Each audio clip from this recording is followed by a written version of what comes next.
बिस्मिल्लाहिर्रहमानिर्रहीम नहमदुहु व नुसल्ली अला रसूलिहिल करीम अम्मा बाद। रमज़ान मुबारक का मुबारक महीना चल रहा है। इस महीने में कुछ मामूलात हैं कि अगर हम वो मामूलात करेंगे तो इंशाअल्लाह हमारा रमज़ान मुबारक बहुत ही अच्छा गुज़रेगा।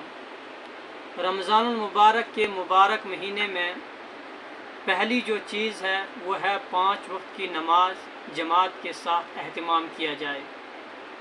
अगर रोज़ा रखा है तो रोज़े के साथ ज़रूरी है कि नमाज का अदा करना भी ज़रूरी है, इसलिए 5 वक्त की नमाज का बाजमात अहतमाम किया जाए। ख़वातीन घरों में नमाज की पाबंदी करें, रोज़े रखने का अहतमाम किया जाए, रोज़े के आदाब का ख़याल रखा जाए। यानी रमज़ान मुबारक के महीने में रोज़ा रखकर चुगली से, झूठ से, ग़ीबत से, लड़ाई झगड़े से, इन सारी चीज़ों से बचा जाए। इसलिए कि अगर रोज़ा रखा है, अल्लाह के नबी सल्लल्लाहु अलैहि वसल्लम ने फरमाया कि बहुत से शब्बेदार ऐसे हैं कि उन्हें रात को सिवाय जागने के कुछ नहीं मिलता, और बहुत से रोज़ेदार ऐसे हैं कि जिन्हें सिवाय भूखे प्यासे रहने के कुछ भी हासिल नहीं होता। इसलिए इन सारी चीज़ों से रोज़े की हालत में बचा जाए। झूठ से, ग़ीबत से, चुगली से, फहश कलामी से, इन सारी चीज़ों से रोज़े की हालत में बचा जाए। अगर आपके साथ कोई नागवार वाक़या पेश आता है, कोई आपको गाली देता है या सताता है, तो आप सब्र कीजिए और सिर्फ़ इतना कहिए कि मैं रोज़े से हूँ। इंशाअल्लाह आपको इसका सवाब मिलेगा। इस बात का ख़याल रखा जाए कि तरावी का इमाम नाबालिग ना हो। जब तरावी हम पढ़ते हैं तो तरावी के लिए शर्त यह है कि जिस इमाम को हम रखें वो नाबालिग ना हो, बल्कि बालिग का होना ज़रूरी है। ऐसे इमाम के पीछे तरावी ना पढ़ी जाए जो कुरान मजीद देखकर तरावी पढ़ाता हो, इसलिए कि अगर देखकर कुरान मजीद की तिलावत करेगा तो उस सूरत में नमाज नहीं होगी। ऐसे इमाम के पीछे नमाज ना पढ़ें।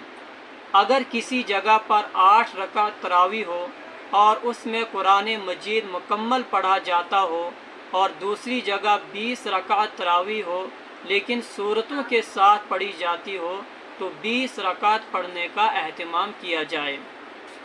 अगर तरावी के लिए नाबालिग इमाम हो या इमाम कुरान देखकर पढ़ता हो या 8 रकात ही पढ़ी जा रही हो, तो ऐसी तरावी में शामिल होने के बजाय घर में अदा की जाए।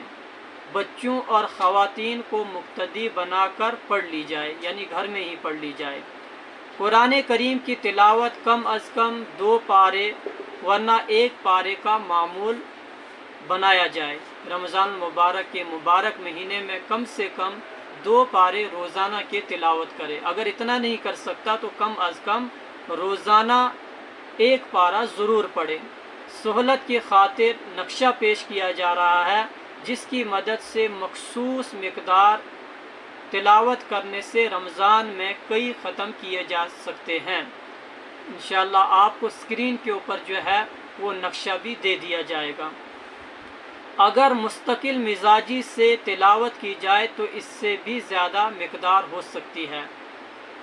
फिर उसके बाद नफिल नमाज़ों का खूब अहतमाम किया जाए, मसलन तहज्जुद, इशराक, अवाबीन, सलातुत तस्बीह, तहियतुल वुज़ू, तहियतुल मस्जिद, सलातुत तौबा, इन सारे नवाफिल का खूब अहतमाम किया जाए, क्योंकि रमज़ान मुबारक में नफिल नमाज़ों का सवाब फ़र्ज़ के बराबर होता है और फ़र्ज़ का सवाब 70 फ़र्ज़ों के बराबर होता है। यानी अगर रमज़ान मुबारक में आप कोई नफिल पढ़ते हैं, कोई नफली इबादत करते हैं, तो उसका सवाब आपको फ़र्ज़ों के बराबर मिलेगा, और अगर एक फ़र्ज़ को अदा कर रहे हैं तो इस सूरत में आपको 70 फ़र्ज़ों के बराबर सवाब मिलेगा। फिर उसके बाद ज़िक्र व अज़कार, दुरूद शरीफ और मसनून दुआओं का खूब अहतमाम किया जाए। सहरी खाने का अहतमाम हो, तलब ज़्यादा ना हो तो चंद खजूरों और पानी पर इक्तफ़ा किया जाए, यानी खाई जाए। اس لیے کہ سحری کھانا یہ سنت ہے۔ غربا و مساکین کے سحر و افطاری کا اپنی وسعت کے مطابق انتظام کیا جائے، یعنی اگر ہمارے آس پڑوس میں کچھ غریب رہتے ہیں، کچھ یتیم رہتے ہیں، کچھ مسکین رہتے ہیں، تو ان کا خاص طور پر رمضان المبارک کے مبارک مہینے میں خیال رکھا جائے۔ پھر اس کے بعد اس مہینے میں سخاوت کا بہت اہتمام کیا جائے، اپنی وسعت کے مطابق جتنا ہو سکے سخاوت کا اہتمام کیا جائے۔ اس مہینے میں زکوٰۃ، صدقہ فطر اور دیگر صدقات کا اہتمام کیا جائے۔ اس مہینے میں علماء و صلحاء اور مدارس دینیہ کی خدمت خوب کی جائے۔